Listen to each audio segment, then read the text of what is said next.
அத்தனை செல்வமும் உன்னிடத்தில் நான் பிச்சைக்கு செல்வது எவ்விடத்தில் வெறும் பாத்திரம் உள்ளது என்னிடத்தில் அதன் சூத்திரமோ அது உன்னிடத்தில் ஒரு முறையா இருமுறையா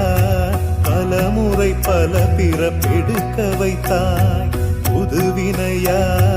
பழவினையா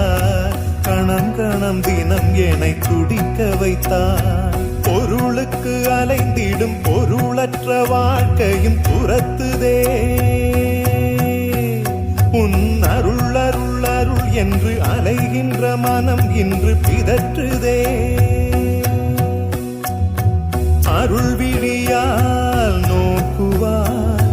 மலர்பதத்தால் தாங்குவாய் உன் திருக்கரம் என்னை அரவணைத்துனதருள் பெற பிச்சை பாத்திரம் ஏந்தி வந்தேன்